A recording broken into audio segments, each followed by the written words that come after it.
Olá, minha gente. Olha o velhinho aqui outra vez.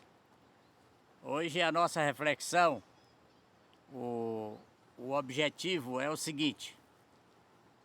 Existe uma tendência de nós acharmos que o céu e a terra estão bem distantes um do outro e tem pouca relação.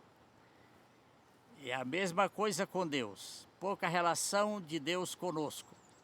Deus está muito distante, a milhões de anos-luz, e então nós estamos aqui, cada um se virando por si. Essa é uma tendência do pensamento humano, por isso existe tantos ateus e muitos crentes que ficam vacilando na fé.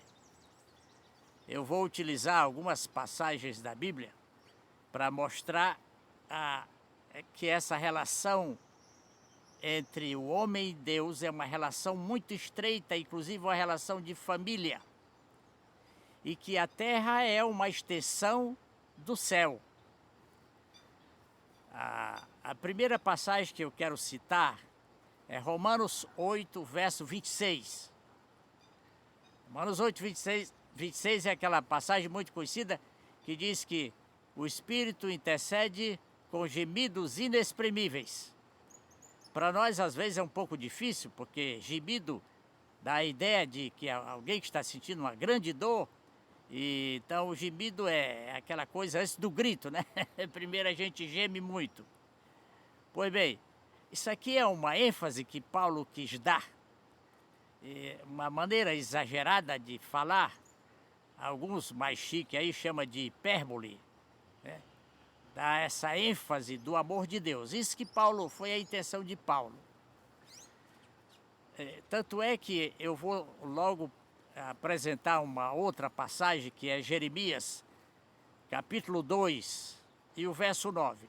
Mas antes quero avisar, o capítulo 2, se você ler, você vai ver que é um desabafo de Deus, uma reclamação de Deus com o povo de Israel por ter abandonado o povo, desprezando Deus, em busca da idolatria de deuses, da imaginação deles, dos pagãos e etc. Baal e tantos outros deuses, né? Só que no verso 9, Deus diz assim, ele diz assim, porém, eu vou parafrasear um pouco, eu vou insistir com vocês, e até com os filhos de vossos filhos eu pleitearei, eu vou insistir. Quer dizer, o que Deus quis dizer? Deus diz assim, eu vou atrás de você, eu vou buscar você, mas se eu te perder, se você me rejeitar, eu vou procurar um filho teu, e se eu perder o teu filho, eu vou procurar o teu neto. A ideia que Deus diz assim, alguma coisa de você eu terei. Pois bem, depois nós temos Jeremias 31 verso 3. Aqui Deus fala diferente, a mesma coisa. Ele diz assim, com amor eterno eu te amei. Olha que maravilha. E com benignidade, com muita bondade eu te atraí. Dá para a gente ter a ideia do interesse de Deus pelo ser humano com essas passagens. Aí não bastasse então, através do profeta Isaías, essa passagem é muito conhecida, porque ela é maravilhosa demais, parece que é o top, né?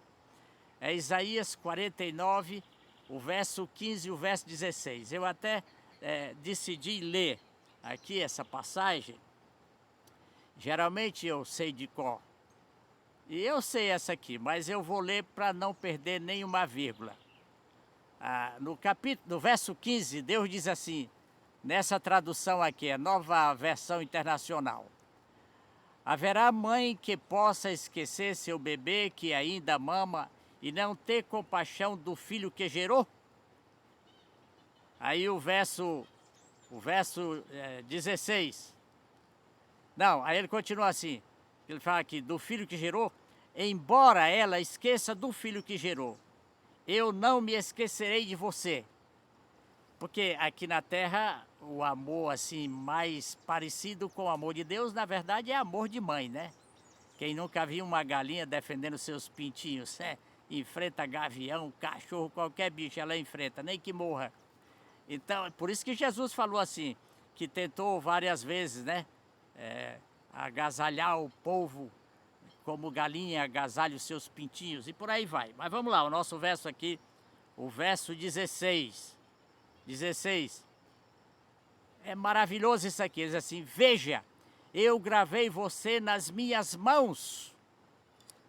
Ah, não, aqui não dá, aqui é demais. Você rejeitar isso, você passar isso por alto. Diz assim: eu gravei você na palma de minhas mãos. Seu nome está gravado na palma de minhas mãos.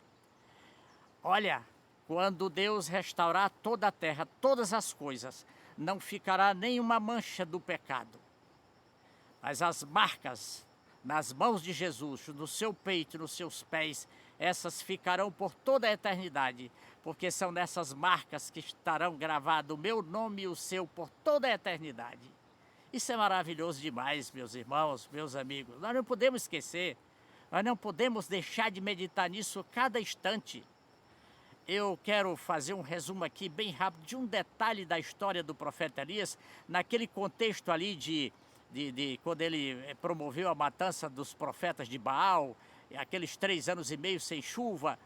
No dia seguinte, aliás, na noite daquele dia, a Jezabel, a ímpia rainha de Israel naquela época, né, já mandou um recado para o Elias dizendo que no dia seguinte ele seria morto também. Ele ficou com medo e fugiu. Ele deixou o secretário dele, o rapaz que o acompanhava, ele deixou e foi só pelo deserto. A intenção dele era ir bem longe de se esconder.